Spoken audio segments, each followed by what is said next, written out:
the first time I saw Die Hard, 10 minutes into it, packed theater, some guy just stood up and said, "No action!"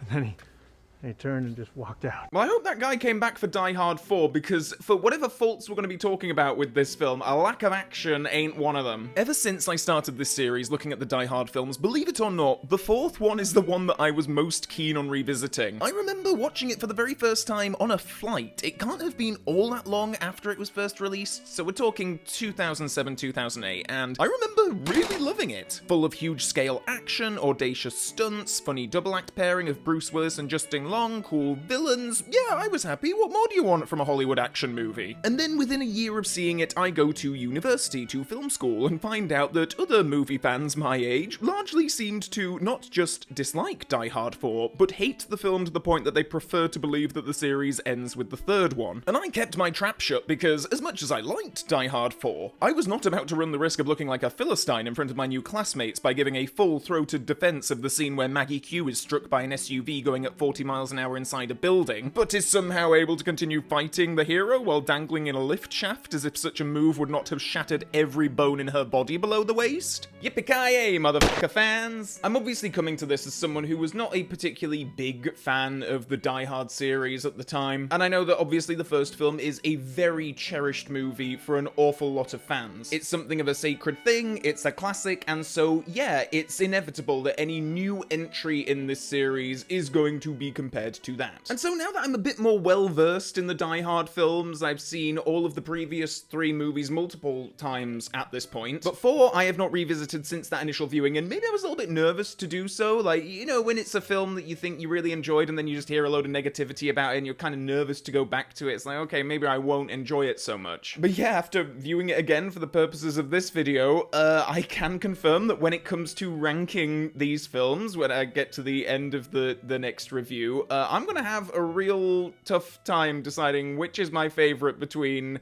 1, 3, and 4.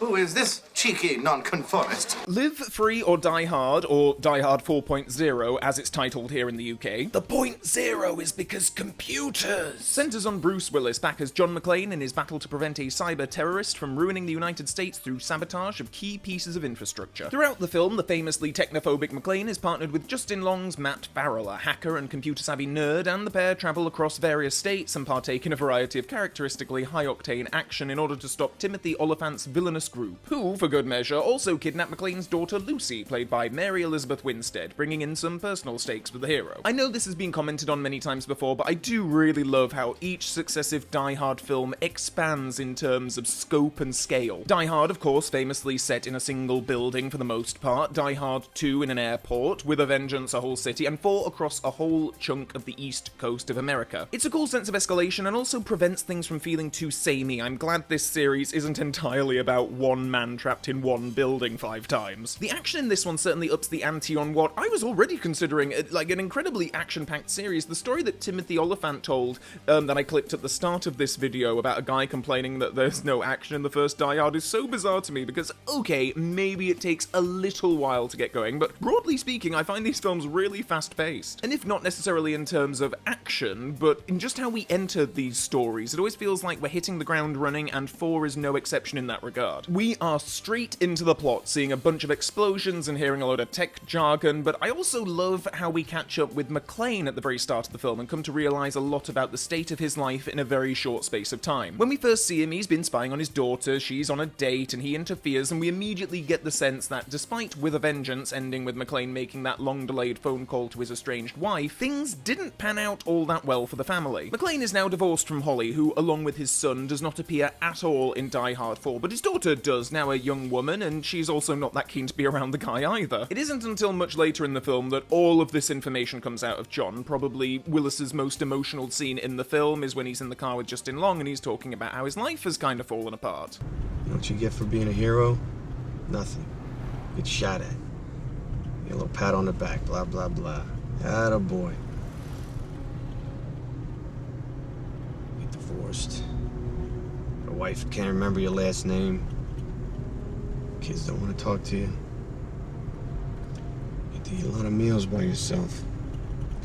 Trust me, kid, nobody wants to be that guy. To expand on comments that I made in regard to the third film, I do think it was totally the right move to push McClane beyond his relationship with Holly. Like, I think she is a wonderful and very crucial element of that first film, but she didn't have all that much to do in 2 beyond a token appearance. With a Vengeance sidelined her completely, but in that film there was still the glimmer of like, oh well, they might get back together. I don't know if the filmmakers thought audiences would find it too sad if the couple had completely separated, because that film is very much about McClane plucking up the courage to actually call her. And it is supposed to be kind of, you know, the happy ending of the thing. Like, there's no guarantee that everyone will be living happily ever after, but I think we are supposed to be optimistic about the possibility of a reconciliation. But it did feel like the filmmakers had kind of given up on that character, and I guess by the time Die Hard 4 rolled around, there was really nowhere else for them to go to explain the character's absence other than, well, okay, the couple have broken up permanently. I mean, they could have killed her off screen, but maybe that would have been a little bit too cliche. I think it's worth noting too that, strictly speaking, if they had wanted to bring Bonnie Bedelia back, they could have probably just subbed her into the daughter role and they wouldn't have to really change all that much. Like, you still begin by having John and Holly separated, but instead you have Holly on a date with a guy that's going south and John steps in and then she's kidnapped and held hostage in place of the daughter. Yeah, it would be a repetition of what we see happen in the first film, but they could have done it that way and called it an homage if they really wanted to bring the actress back. But Die Hard 4 is a film that seems to be making conscious decisions to remain, or attempt to remain, I should perhaps say, young, hip, and relevant. We'll talk about the film's MPAA rating in a bit, but it makes complete sense to me that they would pivot to the daughter, cast a young actress in the part, and make McClane's personal stakes about rescuing her, because, hey, it can't hurt to have a pretty young, up-and-coming actress as part of your marketing, and I don't mean that in a sneery way towards Mary Elizabeth Winstead. As an actress, I have an awful lot of fondness for her, and I'll get to her in a bit, but just to stay focused on McClane himself for the time being. Along with the third film, I think these are my 2 favourite performances from him in the series. So far, at least. I've never actually seen the 5th film, and from what I've been gathering from comments left on other videos in this series, my life may actually be improved by keeping it that way. To go back to that car scene again, as well as getting us up to date on his personal relationships in more detail, I really appreciate it kind of laying out McClane's philosophy behind why he does the things that he does in these films.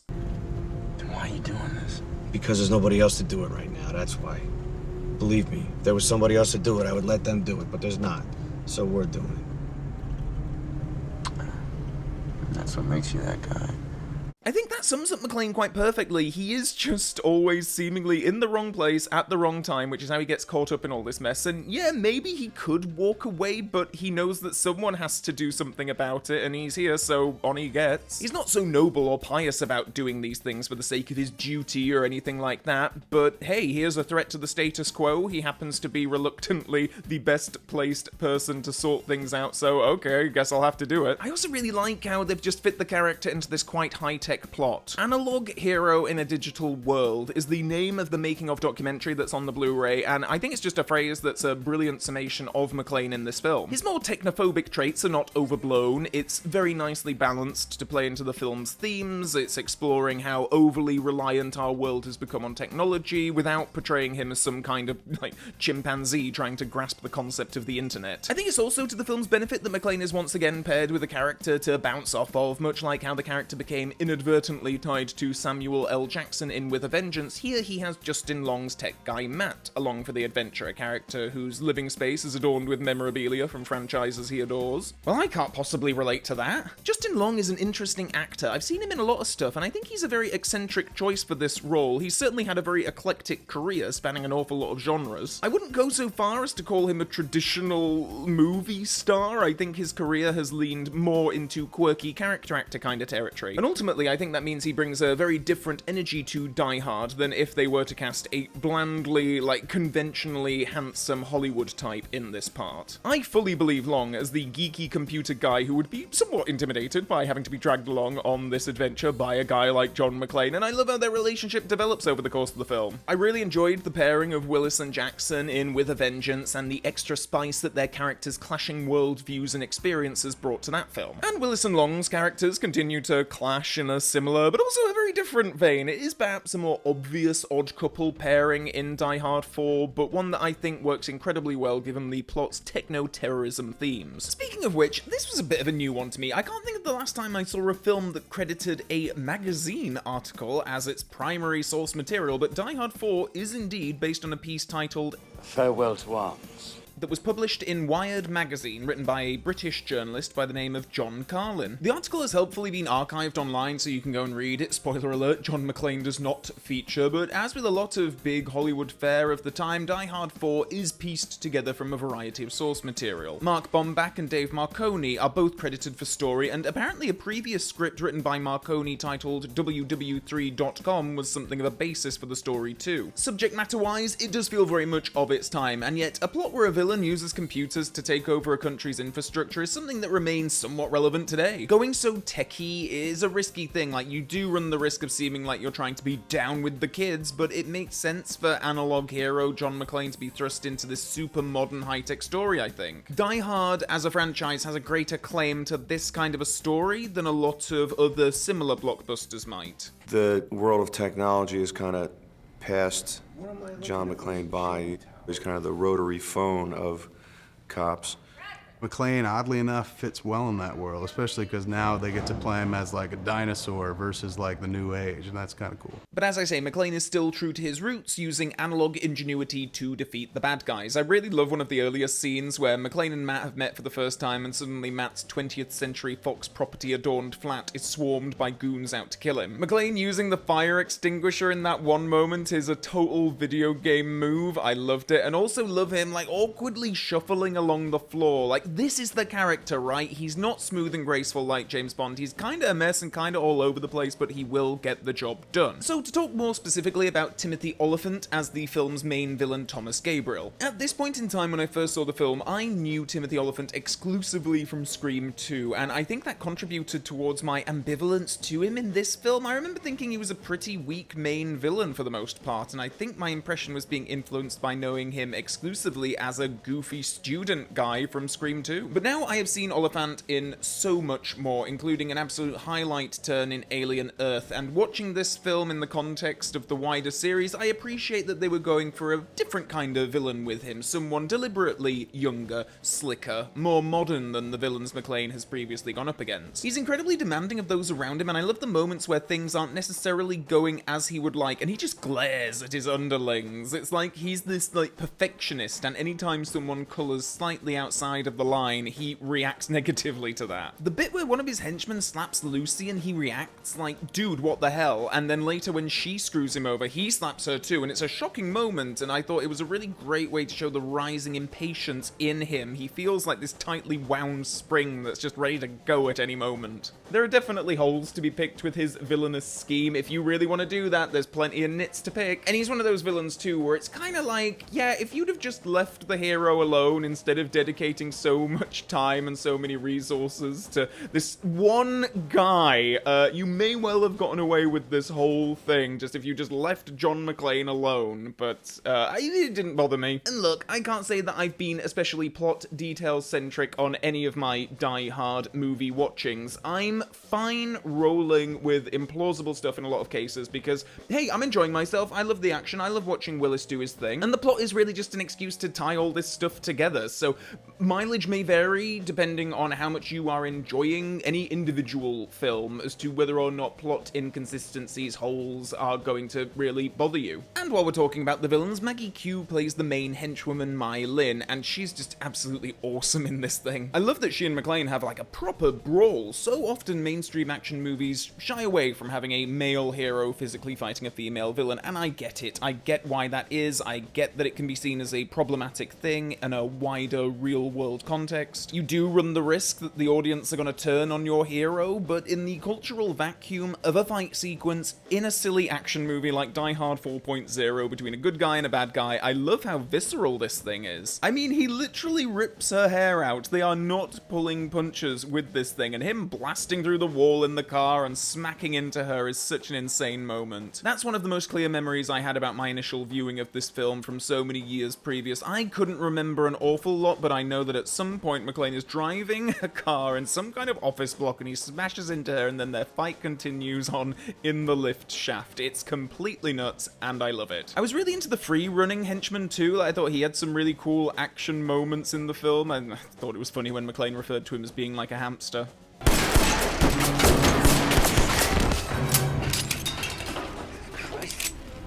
Damn hamster. Die Hard 4 came out just like a year after Casino Royale, so I was obviously thinking of the iconic opening action sequence from that film, seeing all the parkour here. Mary Elizabeth Winstead as Lucy McClane is another great addition to the formula. I did come into this though thinking that she was going to be in the film a lot more than she actually is. She's only really at the very start for a single scene and then appears again more than an hour into things when she's kidnapped in order to give her dad some more personal stakes in the finale action. She's kidnapped of course, but she's not a typical damsel in distress, which makes sense for John McClane's daughter. She has an attitude with her kidnappers when she says, Dad.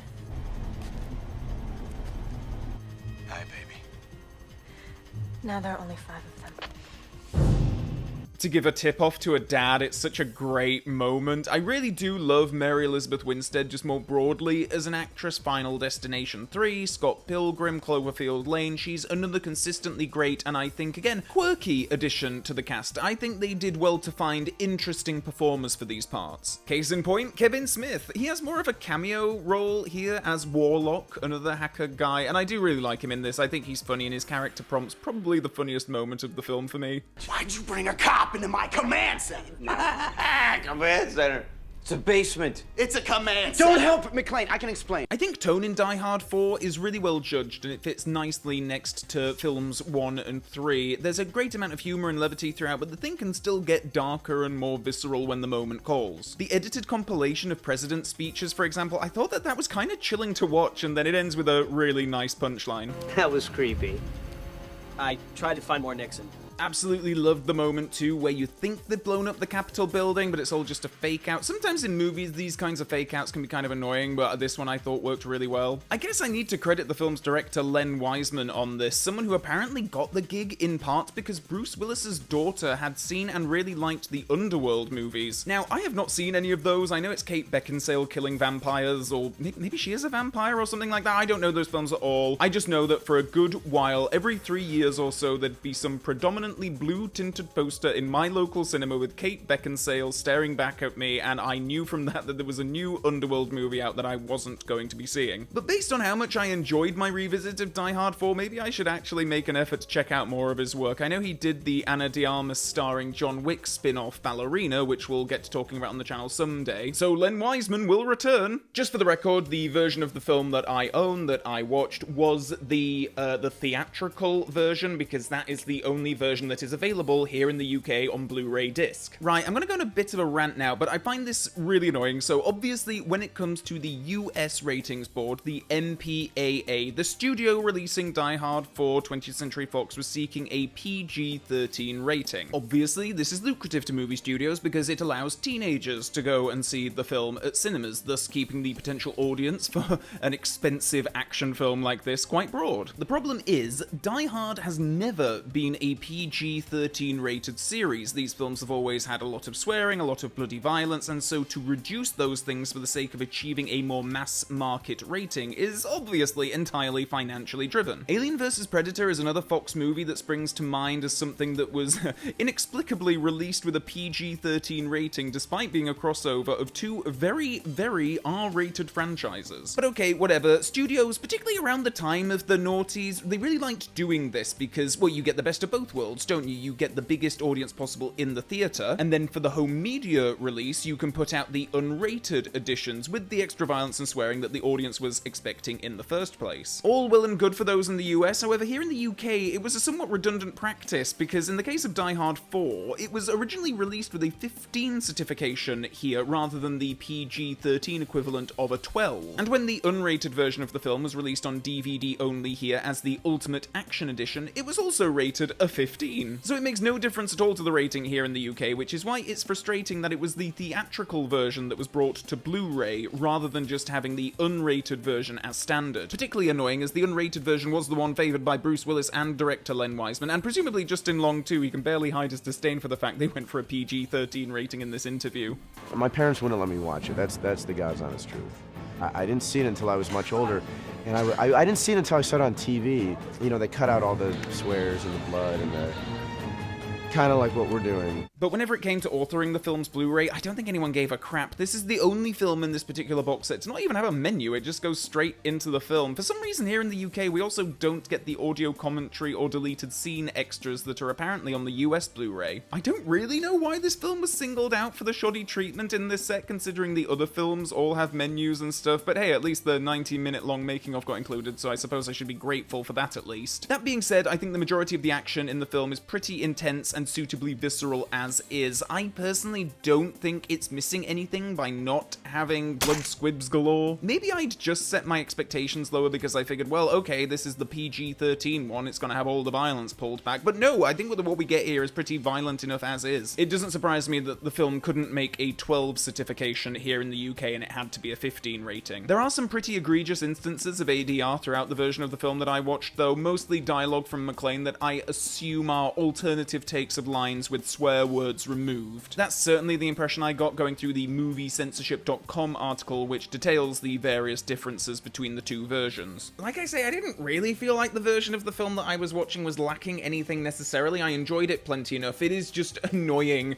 that whether it's the unrated version or the theatrical version, the rating would be the same here in the UK anyway, so it's frustrating that of the two versions, they decided to release the theatrical one on Blu-ray. And yeah, if I'm given the option of watching a film unrated, I would generally take that, because I feel like it's probably a better representation of what the filmmakers were originally envisioning. And yeah, it's just frustrating that I don't even have that option on the Blu-ray here in the UK. So overall, I've been incredibly positive about the film throughout this video. My perception coming into this was that I was going to be going against the grain a bit. Like, my memory was that this movie was generally disliked by critics and audiences alike. So I was keen to get a bit of perspective as to what people don't like about it, only to find I may have totally built up that impression in my own mind. On the usual movie rating aggregate sites, it seems to be well rated enough, like average to pretty positive for the most part. I listened to a couple of podcasts reviewing the film, watched a few YouTube videos, and yeah, actually turns out that this wasn't the universally hated turkey I'd built this thing up as in my head. I don't know if it's something that has just benefited from time. 2007, when this film originally released, was an interesting time for action cinema. The Bourne series was still around and at something of a peak. Batman Begins and Casino Royale had happened and sought to provide a more elevated approach on their characteristically outlandish franchises. Whereas Die Hard 4 just kind of kept on doing the Die Hard thing and escalating where other series were pulling back. Criticism that I do see of the film tends to stem from the PG-13 rating annoying fans of the time, and then people complaining about the ridiculousness of some of the elements of the plot and the action scenes, and quite genuinely, I can say that none of that bothered me or even really occurred to me during the pleasant weekend afternoon I spent with this film. The finale action in particular, with the truck and the jet and McClane jumping all over the place, is just so exciting, so well done, such a terrific action climax to this thing, and yeah, ultimately across the board, I think Die Hard 4.0, or Live Free or Die Hard, depending on where you live, achieves what it sets out to do rather wonderfully. Along with the third film, I'm already keen to revisit this again at some point in the near future, assuming that I'm not flayed alive for all of this positivity in the comment section. Do let me know your own thoughts on Die Hard 4 in the comments section below. Also below there are links to my various social media pages and of course the subscribe button and the Mrs. Bell notification button. So with all that being said, and until next time, John McClane fans, so long for now.